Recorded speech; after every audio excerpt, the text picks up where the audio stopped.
ಇವತ್ತು 5 ಗಂಟೆ ವಿಚಾರಣೆ, ನಾಳೆಯೂ ಬನ್ನಿ ಅಂತ ಹೇಳಿ ಕಳುಹಿಸಿದ್ದಾರೆ. ನಾಳೆಯೂ ಬರುವಂತೆ ಬುಲಾ ಕೊಟ್ಟಿದ್ದಾರೆ. ಇವತ್ತು ವಾಯ್ಸ್ ಸ್ಯಾಂಪಲ್ ಕಲೆಕ್ಟ್ ಮಾಡಿಕೊಂಡ್ರು ಪೊಲೀಸರು. ನಾಳೆ ಡಿಜಿಟಲ್ ಸಾಕ್ಷಿ ಶೋಧ ಮಾಡಲಿದ್ದಾರಂತೆ. ಇವತ್ತು ಸಮೀರ್ ವಾಯ್ಸ್ ಸ್ಯಾಂಪಲ್ ಅನ್ನ ಪಡೆದಂತಹ ಪೊಲೀಸರು ಆತನ ವಿಡಿಯೋ ಮತ್ತು ಆತನ ವಾಯ್ಸ್ ಅನ್ನ ಪರಿಶೀಲನೆ ಮಾಡಿದ್ದಾರೆ. ನಾಳೆ ವಿಡಿಯೋ ಎಡಿಟಿಂಗ್ಗೆ ಬಳಸಿದಂತಹ ಕಂಪ್ಯೂಟರ್, ಸಮೀರ್ ಮೊಬೈಲ್ ಅನ್ನ ವಶಕ್ಕೆ ಪಡೆಯೋ ಸಾಧ್ಯತೆ ಇದೆ ಅಂತ ಹೇಳಲಾಗ್ತಾ ಇದೆ. ಈ ಬಗ್ಗೆ ಮಾಹಿತಿಯನ್ನ ಕೊಡ್ತಾರೆ ನಮ್ಮ ಮಂಗಳೂರಿನ ಪ್ರತಿನಿಧಿ ಭರತ್. ಇದೀಗ ನಮ್ಮ ಜೊತೆ ಸಂಪರ್ಕದಲ್ಲಿದ್ದಾರೆ. ಭರತ್, ಯೂಟ್ಯೂಬರ್ ಸಮೀರನ ವಿಚಾರಣೆ ಮಾಡಿದ್ರು ಇವತ್ತು ಪೊಲೀಸರು. 5 ಗಂಟೆ ವಿಚಾರಣೆಯಲ್ಲಿ ಆತನಿಗೆ ಕೇಳಲಾದಂತಹ ಪ್ರಶ್ನೆ ಜೊತೆಗೆ ಆತ ಸಹಕರಿಸಿದ ರೀತಿ ಏನ್ ಇನ್ಫಾರ್ಮೇಶನ್ ಸಿಗ್ತಾ ಇದೆ?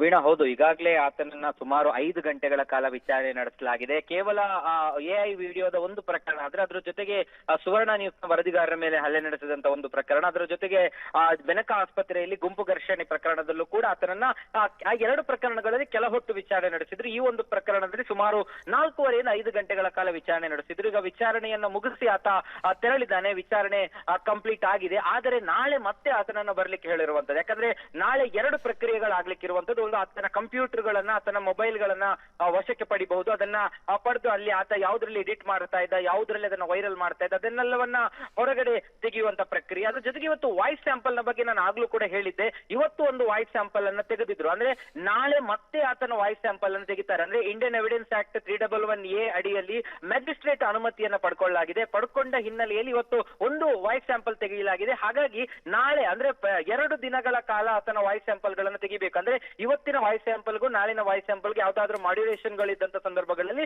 ಅದು ಫಾರೆನ್ಸಿಕ್ ಎವಿಡೆನ್ಸ್ ಆಗಿ ಇಡೀ ಪ್ರಕರಣದಲ್ಲಿ ಗಟ್ಟಿಯಾಗಿ ನಿಲ್ಲುವಂತ ಒಂದು ಎವಿಡೆನ್ಸ್. ಹಾಗಾಗಿ ನಾಳೆ ಮತ್ತೆ ಆತನಿಗೆ ಆಸ್ ಇಟ್ ಈಸ್ ಅದೇ ಸ್ಕ್ರಿಪ್ಟ್ ಅನ್ನ 23 ನಿಮಿಷಗಳ ಕಾಲ ಆತ ಏನು ಹೇಳಿದ್ದಾನೆ ಆ ಸ್ಕ್ರಿಪ್ಟ್ ಅನ್ನ ಅದೇ ಆತನ ಆ ಶೈಲಿಯಲ್ಲಿ ಆತನದೇ ಅದೇ ಮಾದರಿಯಲ್ಲಿ ಅದನ್ನ ಓದಿಸ್ತಾರೆ.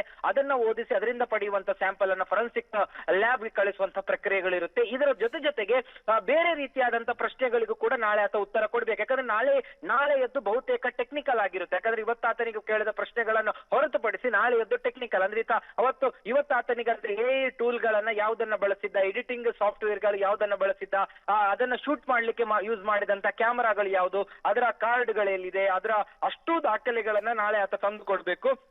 ಅದನ್ನ ಅಧಿಕೃತವಾಗಿ ಆತನ ಹೇಳಿಕೆಯ ಆಧಾರದಲ್ಲಿ ಈ ಪ್ರಕರಣದಲ್ಲಿ ಕನೆಕ್ಟ್ ಮಾಡುವಂತದ್ದೇನಿದೆ ಆ ಪ್ರಕ್ರಿಯೆಗಳು ನಾಳೆ ನಡೆಯಬಹುದು. ಬಹುಶಃ ನಾಳೆ ಕೂಡ ಆತನಿಂದ ಬೆಳಗ್ಗಿನಿಂದ ನಾಳೆ ಸಂಜೆವರೆಗೂ, ಮಧ್ಯಾಹ್ನದವರೆಗೂ ಅಥವಾ ಸಂಜೆವರೆಗೂ ನಾಳೆ ಕೂಡ ಆತನ ವಿಚಾರಣೆ ನಡೀಬಹುದು ಅಂತ ಕಾಣುತ್ತೆ. ಯಾಕಂದ್ರೆ AIಗೆ ವಿಡಿಯೋದ ಪ್ರಕರಣವನ್ನ ಏನಿದ್ದಾರೆ ಅದನ್ನ ಬಹಳ ಗಂಭೀರವಾಗಿ ಪರಿಗಣಿಸಲಾಗಿದೆ. ಯಾಕಂದ್ರೆ ಇದು ಯಾರೋ ಒಬ್ಬ ಖಾಸಗಿ ದೂರುದಾರ ಕೊಟ್ಟ ಪ್ರಕರಣದ ದೂರಲ್ಲ, ಒಬ್ಬ ತನಿಖಾಧಿಕಾರಿ PSI ಗ್ರೇಡ್ನ ಒಬ್ಬ ಅಧಿಕಾರಿ ಕೊಟ್ಟ ದೂರು. ಅವರು ಪ್ರಥಮ ವರ್ತಮಾನ ವರದಿಯನ್ನು ದಾಖಲಿಸುವಂತ ಸಂದರ್ಭದಲ್ಲಿ ಅದರಲ್ಲಿ ಆತ ಸುಳ್ಳುಗಳನ್ನ ಪೋಣಿಸಿದ್ದಾನೆ ಅನ್ನುವಂಥದ್ದನ್ನ ಬಹಳ ಕ್ಲಿಯರ್ ಆಗಿ ಅವರ ಕಂಪ್ಲೇಂಟ್ ಅಲ್ಲಿ ಹೇಳ್ತಾರೆ. ಅದನ್ನ FIR ನಲ್ಲೂ ಕೂಡ ಉಲ್ಲೇಖ ಮಾಡಲಾಗಿದೆ. ಅಂದ್ರೆ ಕೋರ್ಟ್ ಮತ್ತು ನ್ಯಾಯಾಲಯ ಮತ್ತು ದೂರಿನಲ್ಲಿ ಆತ ಏನು ದೂರುಗಳನ್ನ ಅನಾಮಿಕ ದೂರುದಾರ ಕೊಟ್ಟಿದ್ದ ಅದನ್ನ ಹೊರತುಪಡಿಸಿದ ವಿಚಾರಗಳನ್ನ ಆತ ತನ್ನ ವಿಡಿಯೋದಲ್ಲಿ ಮಾಡಿದ್ದಾನೆ.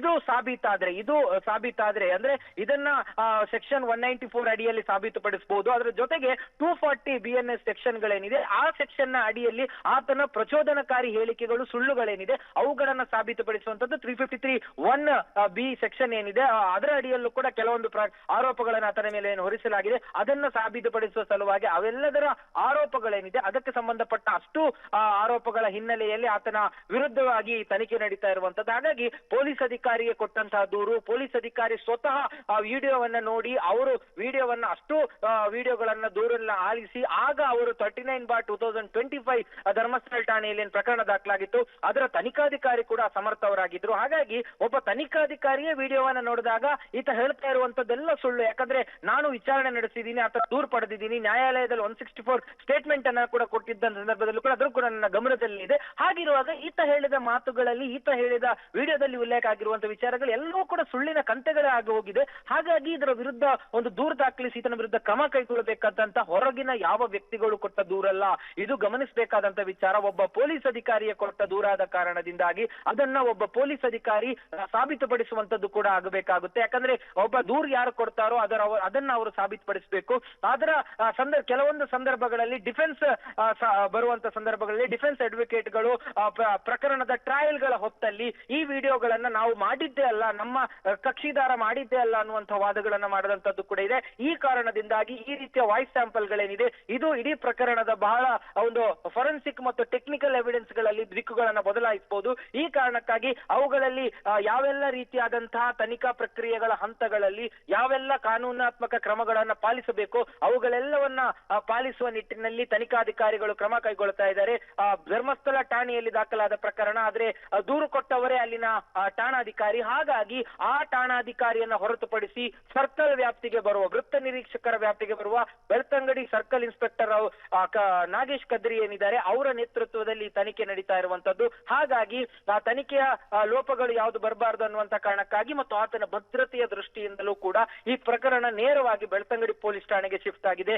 ಎಲ್ಲ ಪ್ರಕರಣದ ಕಂಪ್ಲೀಟ್ ತನಿಖೆಯನ್ನು ನಡೆಸಿ ಅದರ ಚಾರ್ಜ್ ಶೀಟ್ ಸಲ್ಲಿಕೆಯವರೆಗೂ ಕೂಡ ಒಬ್ಬ ತನಿಖಾಧಿಕಾರಿಯಾಗಿ ಇನ್ಸ್ಪೆಕ್ಟರ್ ಅವರೇ ಇರ್ತಾರೆ. ಹಾಗಾಗಿ ಈಗ ಸದ್ಯಕ್ಕೆ ಆ ಎಲ್ಲ ಪ್ರಕ್ರಿಯೆಗಳು ಒಂದು ಬೇಸ್ ಲೆವೆಲ್ ಅಲ್ಲಿ ಮುಗಿದಿದೆ. ಇನ್ನು ಟೆಕ್ನಿಕಲಿ ನಾಳೆ ಒಂದಷ್ಟು ಎವಿಡೆನ್ಸ್ ಗಳನ್ನ ಕಲೆಕ್ಟ್ ಮಾಡಿ ಆ ಪ್ರಕರಣಕ್ಕೆ ಸಂಬಂಧಪಟ್ಟಂತೆ ಮಾಹಿತಿಯನ್ನ ಸಲ್ಲಿಕೆಗೆ ಅವಕಾಶಗಳನ್ನ ಕೂಡ ಕೊಟ್ಟಿರುವಂತದ್ದು. ವೀಣಾ, ಎಸ್ ಭರತ್, ಯಾವುದೇ ಕೇಸ್ ಇರಲಿ, ಸೊ ಆ ಸಂದರ್ಭದಲ್ಲಿ ಟೆಕ್ನಿಕಲ್ ಎವಿಡೆನ್ಸ್ ಬಹಳ ಪ್ರಮುಖ ಆಗುತ್ತೆ. ಸೊ ನಾಳೆ ಒಂದು ರೀತಿ ಕ್ರೂಷಿಯಲ್ ಡೇ ಅಂತಾನೆ ಅನ್ಸುತ್ತೆ. ಇದ್ರ ಜೊತೆಗೆ ಒಬ್ಬ ದೂರುದಾರ ಪೊಲೀಸ್ ಅಧಿಕಾರಿ ಆಗಿರೋದ್ರಿಂದಾಗಿ ಅವ್ರು ಏನು ದೂರನ್ನ ಕೊಡ್ತಾರೋ ಅದನ್ನ ಸಾಬೀತು ಮಾಡಬೇಕಾದಂತಹ ದೊಡ್ಡ ಚಾಲೆಂಜ್ ಕೂಡ ಅವರ ಮುಂದೆ ಇರುವಂಥದ್ದು. ಸೊ ಇವತ್ತು ಸಮೀರ್ ಬರುವಂತಹ ಸಂದರ್ಭದಲ್ಲಿ, ವಿಚಾರಣೆ ಮುಗಿಸಿ ಹೋಗುವಂತಹ ಸಂದರ್ಭದಲ್ಲಿ ಆತನ ಬಾಡಿ ಲ್ಯಾಂಗ್ವೇಜ್ ಹೇಗಿತ್ತು ಒಂದು, ಇದರ ಜೊತೆಗೆ ಸಮೀರ್ ಈ ಹಿಂದೆ ನೋಟಿಸ್ ಬಂದಂತಹ ಸಂದರ್ಭದಲ್ಲಿ ವಿಚಾರಣೆಗೆ ಹಾಜರಾಗಿರಲಿಲ್ಲ.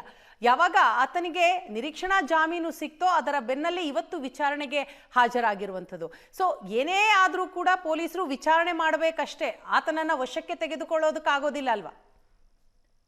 ವೀಣಾ, ಹೌದು. ಈಗ ಇವತ್ತು ಆತ ಬರುವಾಗ ಒಂದು ಕೂಲಿಂಗ್ ಗ್ಲಾಸ್ ಹಾಕೊಂಡು ಬಹಳ ಕೂಲ್ ಆಗಿಯೇ ಪೊಲೀಸ್ ಠಾಣೆ ಒಳಭಾಗಕ್ಕೆ ಹೋದ ರೀತಿಯಲ್ಲಿ ಕಾಣ್ತಾ ಇದೆ. ಆದ್ರೆ ಕೂಲಿಂಗ್ ಗ್ಲಾಸ್ ಹಾಕಿಕೊಂಡು ಕೂಲ್ ಆಗಿ ಕಾಣುವವರು ಒಳಗಡೆ ಅವರ ಬಿಸಿ ಬೇರೆಯದೇ ಇರುತ್ತೆ. ಹಾಗಾಗಿ ಆ ಒಳಗಡೆ ಮತ್ತಷ್ಟು ಬಿಸಿ ಏರಿಸಿದ ನಂತರ ಹೊರಗಡೆಯಿಂದ ಆತ ಮತ್ತೆ ವಾಹನವನ್ನ ಏರಿ ಹೋಗ್ತಾನೆ. ಅವನ ಜೊತೆಗೆ 3 ಜನ ಅಡ್ವೊಕೇಟ್ ಗಳನ್ನ ಲೀಗಲ್ ಆಗಿ ತೆಗೆದುಕೊಂಡು ಬಂದಿದ್ದ. ಒಂದಷ್ಟು ದಾಖಲೆಗಳನ್ನ ಹೊತ್ತ ಬ್ಯಾಗ್ ಗಳನ್ನ ಕೂಡ ತಂದಿದ್ದ.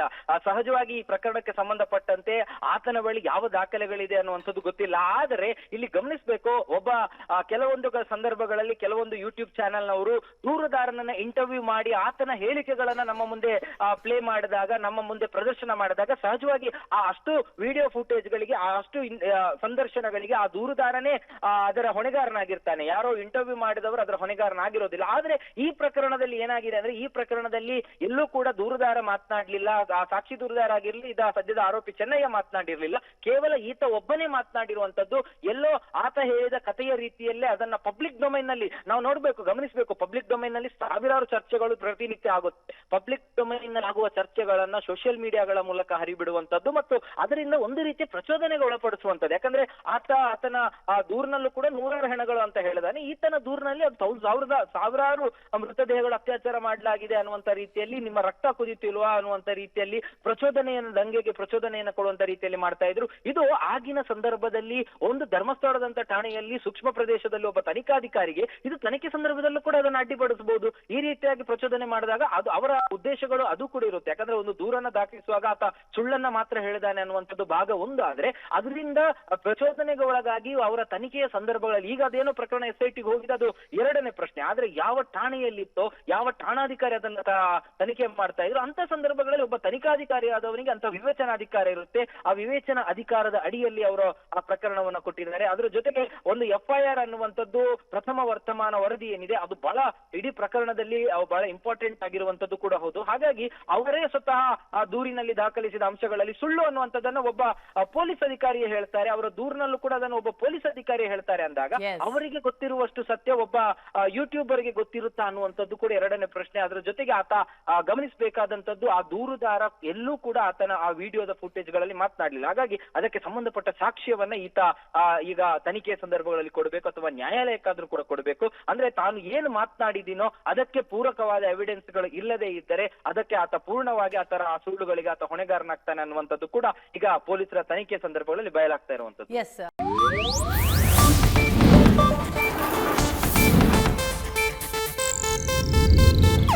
ಇದು ಏಷ್ಯಾನೆಟ್ ನ್ಯೂಸ್ ನೆಟ್ವರ್ಕ್ ಪ್ರಸ್ತುತಿ.